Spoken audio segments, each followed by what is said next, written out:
बात है फरीदाबाद से नायब के वजीर विपुल गोयल और मोदी सरकार के वजीर कृष्णपाल गुर्जर, केंद्रीय राज्य मंत्री। आप इस शिलापट को देखिए, पढ़िए। इसमें कृष्णपाल गुर्जर मुख्य अतिथि थे।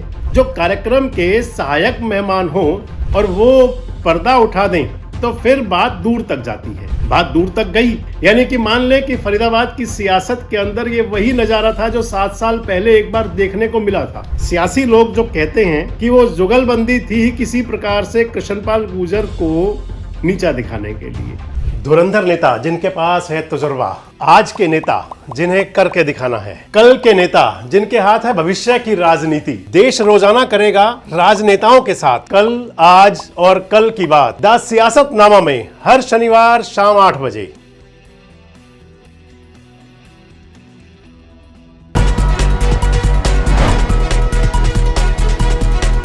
दोस्तों नमस्कार, मैं संजय मग्गू और मौजूद हैं देश रोजाना के डिजिटल मीडिया मंच पर। आपसे बात करने चला हूं भारतीय जनता पार्टी और फरीदाबाद की सियासत को लेकर के। 7 साल पहले की बात थी।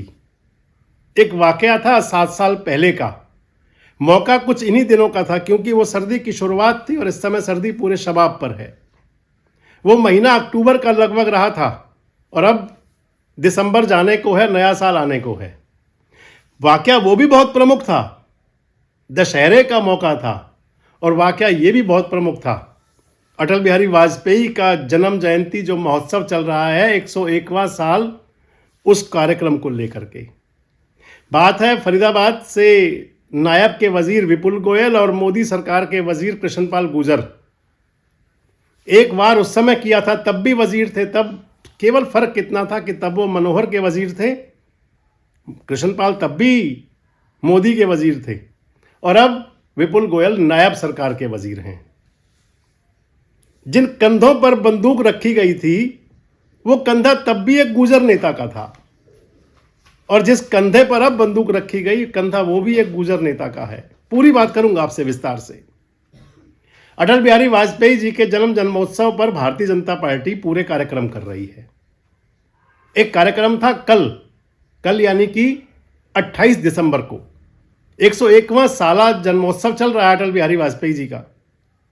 28 तारीख को प्रधानमंत्री नरेंद्र मोदी के मन की बात भी थी। मन की बात सुनने के लिए फरीदाबाद में कार्यक्रम चल रहा था। नायब सरकार के वजीर हैं विपुल गोयल, उनके कार्यालय पर कार्यक्रम था और उस कार्यक्रम में बतौर मुख्य मेहमान पहुंचे हुए थे सुरेंद्र नागर। सुरेंद्र नागर उत्तर प्रदेश के नोएडा क्षेत्र से आते हैं, ग्रेटर नोएडा क्षेत्र से। बहुत बड़े उद्योगपति हैं, बहुत बड़ा उनका औद्योगिक समूह है।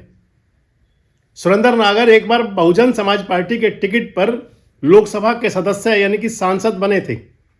अब काफी समय से भारतीय जनता पार्टी में हैं, हरियाणा के सह प्रभारी भी रहे थे और आजकल राज्यसभा के सदस्य हैं। मोदी के मन की बात सुनने वाले कार्यक्रम में पहुंचे हुए थे। एक कार्यक्रम और था फरीदाबाद में ही, और वो कार्यक्रम था अटल बिहारी वाजपेयी जी की स्मृति में बनी एक डिजिटल लाइब्रेरी के उद्घाटन का। उस लाइब्रेरी के उद्घाटन समारोह के मुख्य मेहमान जो थे वो कृष्णपाल गुर्जर थे, केंद्रीय राज्य मंत्री। आप इस शिलापट को देखिए, पढ़िए। इसमें कृष्णपाल गुर्जर मुख्य अतिथि थे और इसके साथ में जो मौजूदगी होनी थी वो राव नरवीर सिंह की मौजूदगी थी, हरियाणा के उद्योग मंत्री, और इधर विपुल गोयल की मौजूदगी होनी थी। विपुल गोयल हरियाणा के लोकल बॉडी मिनिस्टर, विपुल गोयल के विधानसभा क्षेत्र का ही कार्यक्रम था। बीच में सुरेंद्र नागर का नाम भी है, राज्यसभा सदस्य। हालांकि सुरेंद्र नागर ना तो हरियाणा से राज्यसभा सदस्य हैं, ना ही कोई हरियाणा का उनका प्रोटोकॉल है, लेकिन शायद वो आए थे तो उनका भी नाम बोर्ड के अंदर लिखा गया हो। इस शिलापट में जो लिखा हुआ है उसके अंदर मुख्य मेहमान कृष्णपाल गुर्जर द्वारा नीचे लिखे नेताओं की मौजूदगी में, आप पढ़ लीजिए कि उनकी मौजूदगी में ये कार्यक्रम का शुभारंभ, उद्घाटन होना था अटल डिजिटल लाइब्रेरी का। HSIDC द्वारा इस कार्यक्रम का जो कर्ता धर्ता थे वो उनके द्वारा था। फरीदाबाद की मेयर भी इसके अंदर आनी थी, परवीन बत्रा जोशी। कार्यक्रम के लिए कृष्णपाल गुर्जर नहीं पहुंचे थे, तो जो जिनकी मौजूदगी में होना था उन्होंने मुख्य मेहमान की परवाह किए बिना सुरेंद्र नागर जी से फीता कटवाया और विपुल गोयल जी ने उसका पर्दा हटाया और हो गया शुभारंभ, उद्घाटन। विपुल गोयल जी की फेसबुक पोस्ट मैंने भी देखी है, आप भी देख लीजिए, उन्हीं की फेसबुक से आपको मैं दिखा रहा हूँ, उन्हीं के फेसबुक संयोजन से। तो विपुल गोयल जी ने उसका उद्घाटन कर दिया। उसके बाद में केंद्रीय राज्य मंत्री कृष्णपाल गुर्जर पहुंचे, क्योंकि वो मुख्य मेहमान थे, उनके पास वो शेड्यूल होगा कार्यक्रम का। तिरुपति से सीधे पहुंचे थे, तिरुपति बालाजी गए हुए थे, दर्शन के लिए गए थे, संभवतः फरीदाबाद के चारों विधायकों को साथ लेकर के, और बाकी उनकी टीम भी थी। वहां से खैर कार्यक्रम में पहुंचे अटल डिजिटल लाइब्रेरी का उद्घाटन करने के लिए, और बाद में उसका फीता काटा कृष्णपाल गुर्जर ने और पर्दा भी हटा दिया, और ये चर्चा बड़ी हो गई। चाहे वो सोशल मीडिया में हो, चाहे वो इलेक्ट्रॉनिक मीडिया में हो, चाहे वो प्रिंट मीडिया में हो, और सभी ने इसको बड़े अपने अपने अंदाज से प्रस्तुत किया। क्योंकि बहुत बड़ी बात हो जाती है कि जब मुख्य मेहमान की गैर मौजूदगी में जो कार्यक्रम के सहायक मेहमान हों और वो पर्दा उठा दें, तो फिर बात दूर तक जाती है। बात दूर तक गई। हालांकि कृष्णपाल गुर्जर ने इस मामले को लेकर के कुछ विशेष तो नहीं कहा, लेकिन जो इंटरनल पॉलिटिक्स है वो बहुत कुछ बयां कर रही है। यानी कि मान लें कि फरीदाबाद की सियासत के अंदर ये वही नज़ारा था जो 7 साल पहले एक बार देखने को मिला था। उस समय भी कोल्ड वार था और आज भी कोल्ड वार है। उस समय भी cold war Krishanpal Gurjar and Vipul Goyal के बीच में चलता था, और आज भी कहीं है, इसका मतलब मान लीजिए आप इसे। अगर नहीं था तो पूछा जा सकता था कृष्णपाल जी से, अगर जल्दी भी थी फीता काटने की या पर्दा हटाने की, तो फिर मुख्य मेहमान से पूछ सकते थे कि यजमान कितनी देर है अभी। लेकिन ऐसा कुछ हुआ नहीं था। इसका मतलब आप कह सकते हैं कि जो संवाद है वो कायम नहीं हो रहा। अब मैं आपको बात कर रहा था 7 साल पहले की। फरीदाबाद के अंदर दशहरा बड़ा धूमधाम से मनाया जाता है, और उसके बाद नजर लग गई थी उस दशहरे को।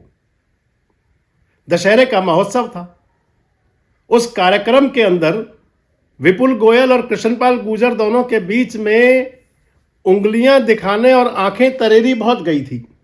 एक दूसरे को खूब उंगलियां दिखा रहे थे। आपको मैं ये नज़ारा दिखाता हूं एक बार। और उस समय बात भी चली थी कि कौन किसको नुकसान, क्या नुकसान होगा। रिजल्ट सबने देख भी लिया था, बाद में परिणाम सबके सामने आया था। जो दशहरे का नज़ारा था, उस कार्यक्रम के अंदर कृष्णपाल गुर्जर गए हुए थे बतौर मेहमान, और वहां पर अवतार सिंह भड़ाना, पूर्व सांसद, उस समय वो भारतीय जनता पार्टी में हुआ करते थे, आजकल तो कांग्रेस में है। अवतार सिंह भड़ाना और विपुल गोयल की जुगलबंदी चल रही थी उस समय। सियासी लोग जो कहते हैं कि वो जुगलबंदी थी किसी प्रकार से कृष्णपाल गुर्जर को नीचा दिखाने के लिए। लेकिन एक बड़ी पुरानी कहावत है कि जो गुरु हुआ करता है वो एक जो मुख्य पासा होता है अपने पास बचा के रखता है। अगर फरीदाबाद की सियासत को जानने वाले लोग जो हों या जो इंटरेस्ट रखते हों, तो कभी विपुल गोयल कृष्णपाल गुर्जर के राजनीतिक शिष्य हुआ करते थे। कोई उनको सहोदर भी मान सकता है और कोई उनको गुरु चेले वाली, गुरु शिष्य वाली भूमिका में भी। बड़ी दुहाई दी जाती थी, बड़े उदाहरण दिए जाते थे कृष्णपाल गुर्जर और विपुल गोयल की जो नज़दीकियां हुआ करती थी उनकी। लेकिन जब 2014 में इधर कृष्णपाल गुर्जर केंद्र सरकार में मंत्री बने थे सांसद बनके, और इधर विपुल गोयल हरियाणा सरकार के मंत्री बने थे मनोहर लाल सरकार में। हालांकि विपुल गोयल का नंबर पहले तो नहीं लगा था, लेकिन बाद में उनको हरियाणा के अंदर उद्योग मंत्रालय मिला था, और यहां शुरू हुआ था, आप इसे प्रतिस्पर्धा की लड़ाई कह सकते हैं, आप इसे आगे बढ़ने की लड़ाई कह सकते हैं। विपुल गोयल के मन में अरमान जाग गए थे कि वो जो ऊंची पॉलिटिक्स है लोकसभा वाली, उसकी तरफ बढ़े। और इधर शुरू हुआ था गुटबाजी का खेल। ये दशहरा का जो महोत्सव मैंने आपको दिखाया, जो पुरानी फुटेज में आपको दिखा रहा था, ये उसी का एक पार्ट था। और उसके बाद जब चुनाव हुए थे, तो जो मैं आपको बता रहा था कि गुरु जो है अपने पास कुछ तो रखता है, और कृष्णपाल गुर्जर ने 2019 का जब विधानसभा चुनाव आया तो विपुल गोयल जी जो लोकसभा चुनाव की तैयारी कर रहे थे, उनको विधानसभा चुनाव से भी वंचित कर दिया था। मैंने अपने वीडियोस में कई बार कहा कि तीबे जी चले थे चौबे बनने, दूबे बन के रह गए थे। अब नया नज़ारा था ये। उस समय अवतार सिंह भड़ाना थे, अब की बार सुरेंद्र नागर थे। हालांकि जिस कार्यक्रम के मुख्य मेहमान कृष्णपाल गुर्जर थे, तो या तो आयोजकों को और या जो सहायक मेहमान थे उनको पूछ लेना चाहिए था। लेकिन जब प्रतिस्पर्धा अगर आदमी बढ़ने की कोशिश करता है तो कई बार फिर उसमें ऊंच नीच, सामाजिकता और या फिर जो नैतिक मायने उनको भूल जाया करता है। उद्घाटन किया और बाद में वहाँ पहुँचे कृष्णपाल गुर्जर। बात एक बार फिर से सियासी गलियारों में दूर तक जा रही है। क्या परिणाम होगा अब की बार? क्या भारतीय जनता पार्टी की जो ये कोल्ड वार है, जो सड़कों पर दिखाई देने लगी है, ये किसको नुकसान देगी और किसको आगे चल कर के शह मिलेगी? कमेंट्स बॉक्स में जरूर बताएं। जुड़े रहें हमारे साथ, देखते रहें देश रोजाना। हमारे साथ जुड़े रहने के लिए सब्सक्राइब करें देश रोजाना के YouTube चैनल को और नई वीडियो की नोटिफिकेशन पाने के लिए बेल आइकन जरूर दबाएं। अगर आप ये वीडियो Facebook या Instagram पर देख रहे हैं तो पेज को लाइक और फॉलो जरूर करें और ज्यादा से ज्यादा शेयर करें।